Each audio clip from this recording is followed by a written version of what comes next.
I am updating the info I shared in my Do Catholics Read the Bible video, as 2 new Bible translations have opened the door to accessibility and liturgical change in the English-speaking Catholic world.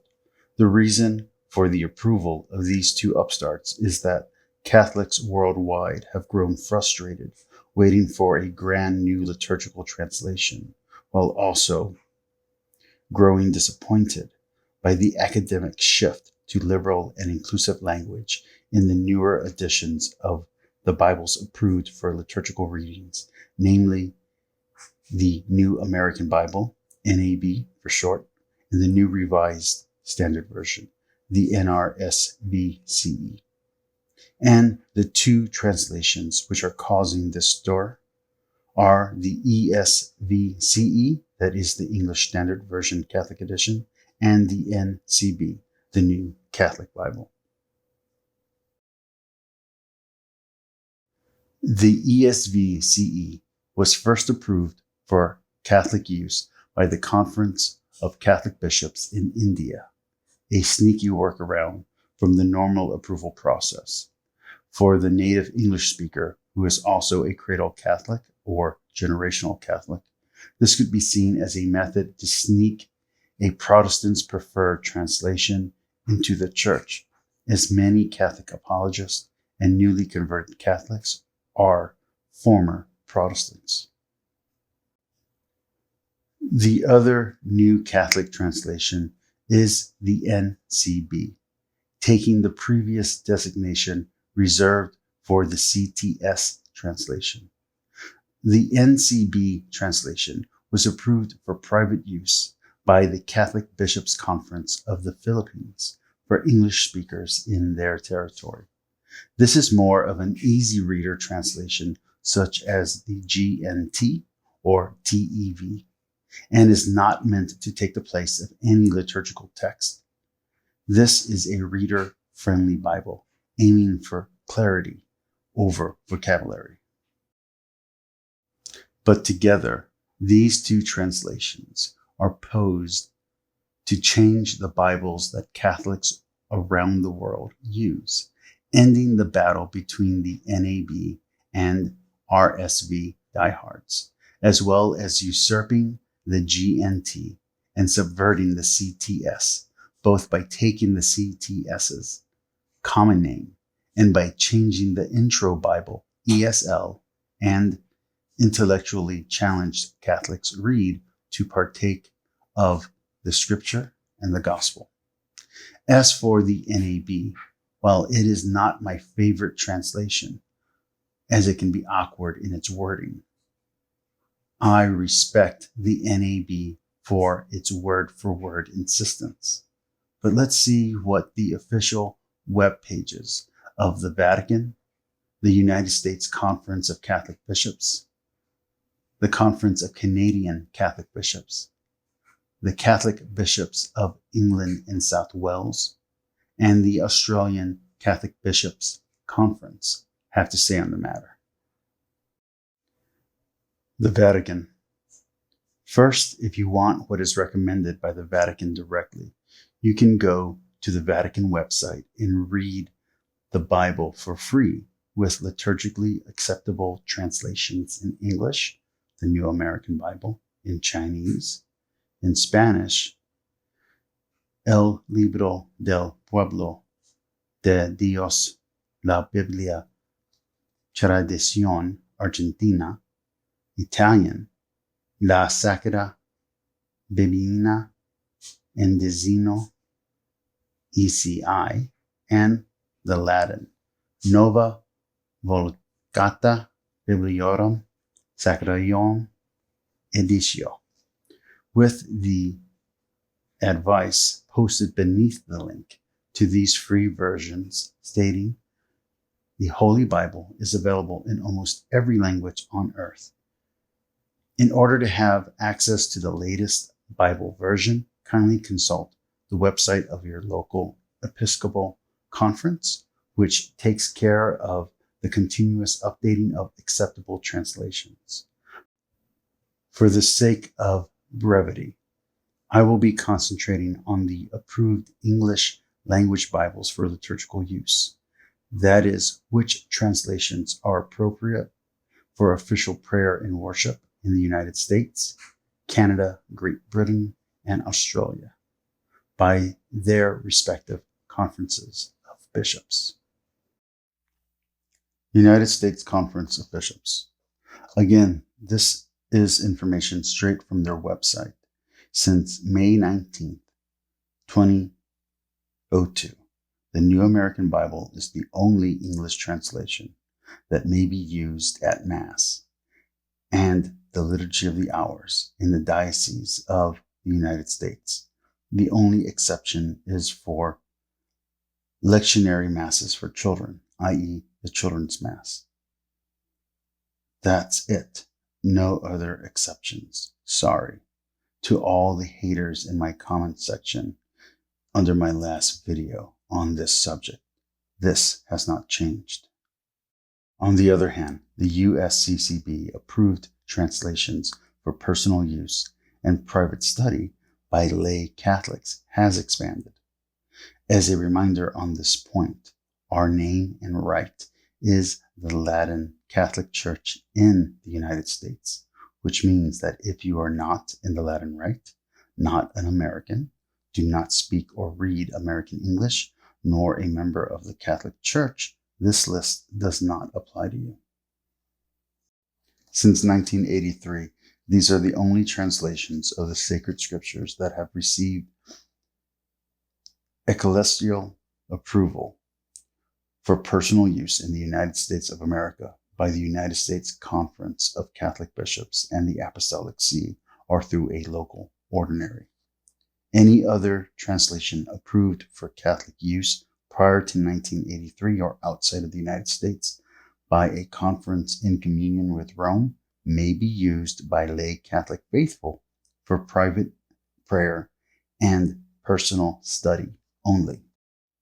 Namely, the New Testament and Psalms from Alba House, the CEV from the American Bible Society, the Grail Psalter, Inclusive Language Version, the NABRE, the NRSV-CE from the National Council of Churches, the NIV Psalms, St. Joseph Catholic Edition, the Psalms NCB, St. Joseph New Catholic Version, the Good News Translation, also called Today's English Version, from the American Bible Society, and the CEV Early Youth Translation of the New Testament for Children from the American Bible Society. That's it.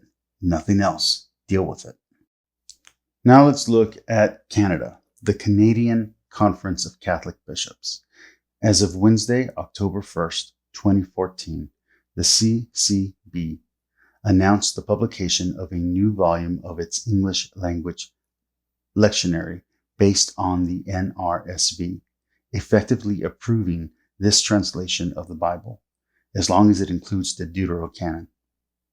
Thus approved for use by the Canadian Conference of Catholic Bishops and the Holy See, was published the NRSV-CE with Canadian spelling for English readers.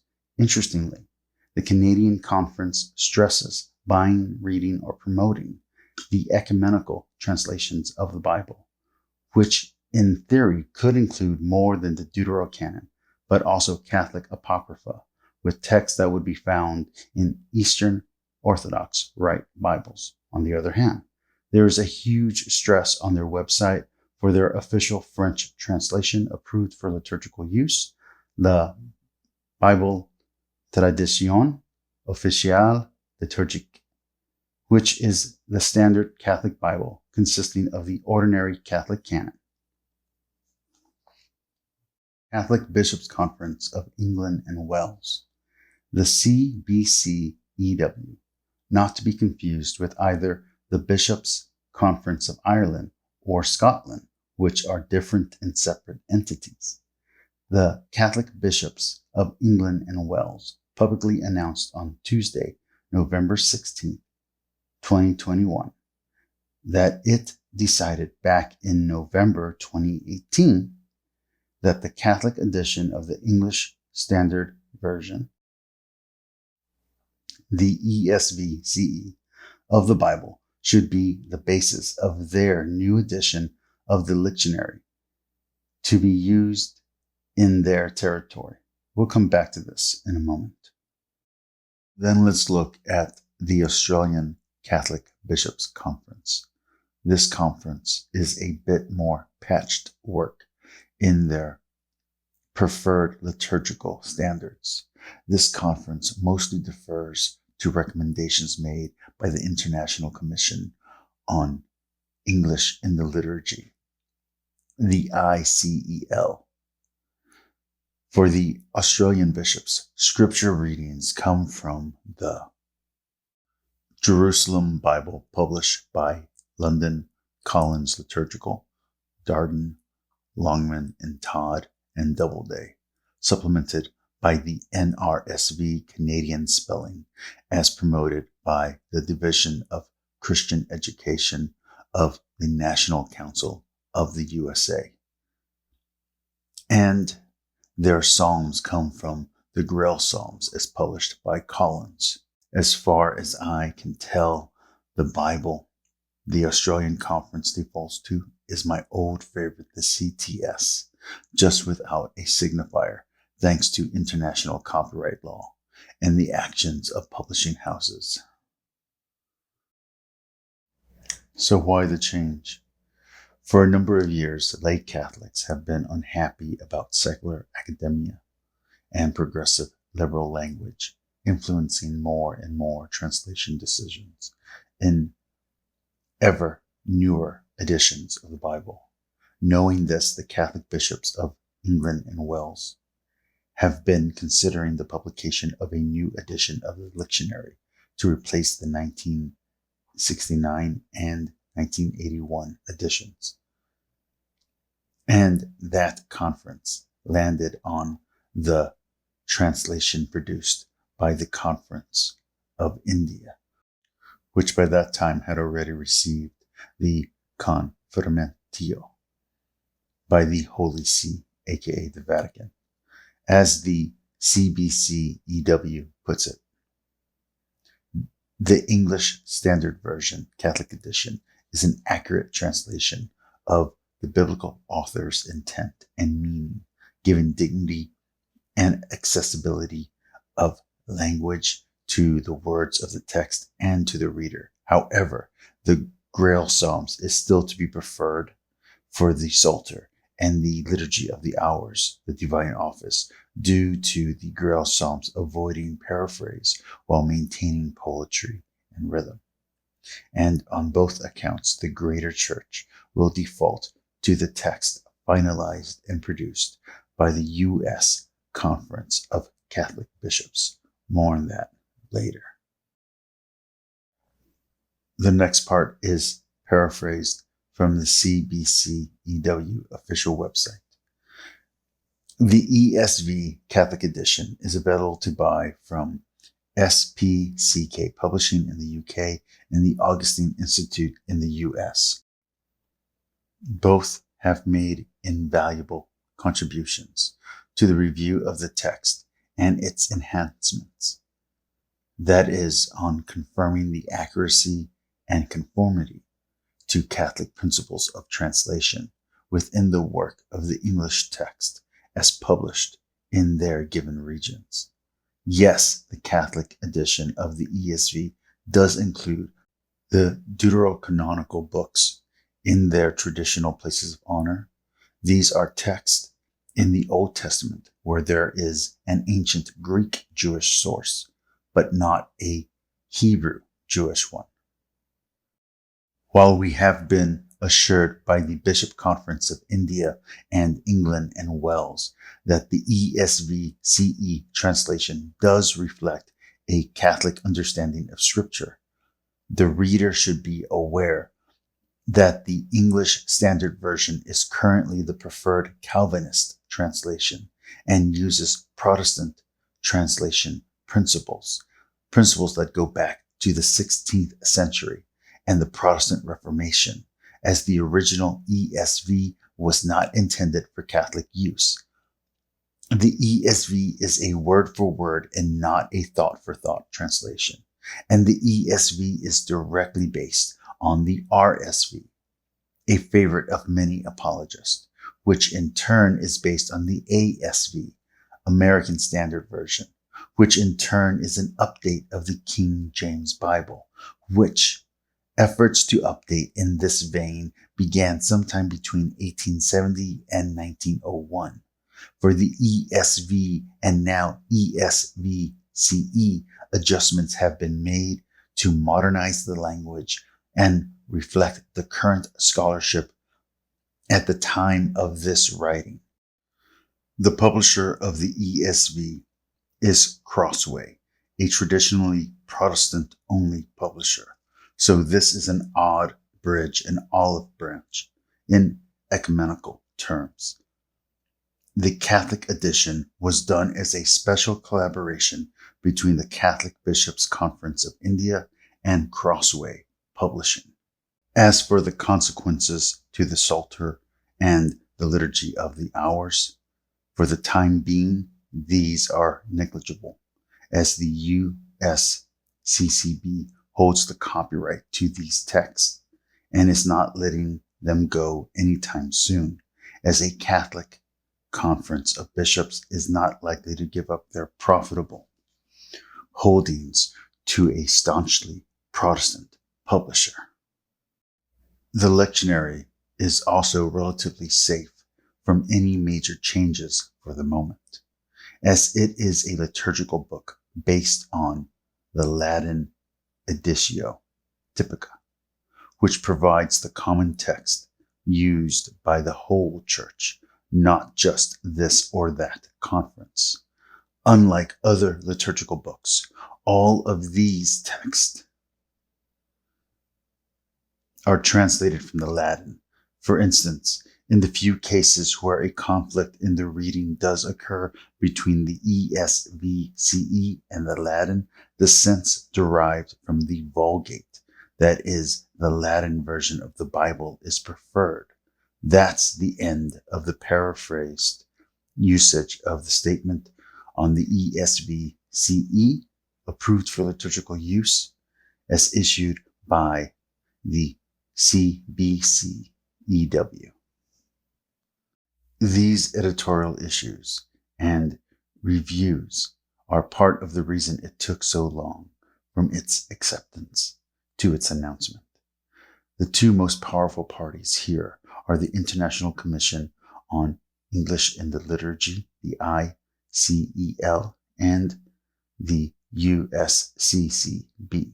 So, in the Holy See, of which there are 6 rites or liturgies, 23 churches or sees, and too many conferences or territories to count, at least 14 in North America alone, where a vision of a universal ESV is not shared by other conferences, an alternative is sure to be considered, and there will most likely be pushback against the universal acceptance of the ESV.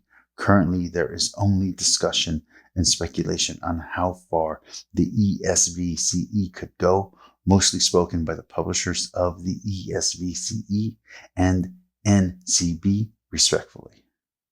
Well, that's it. That's the update to my Do Catholics Read the Bible video. This is the end of part 2 of the update on highlighting the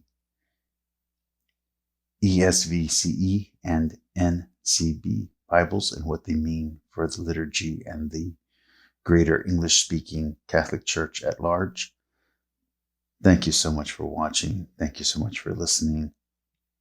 Please like, please subscribe, please comment down below, and please share this video. Have a great night.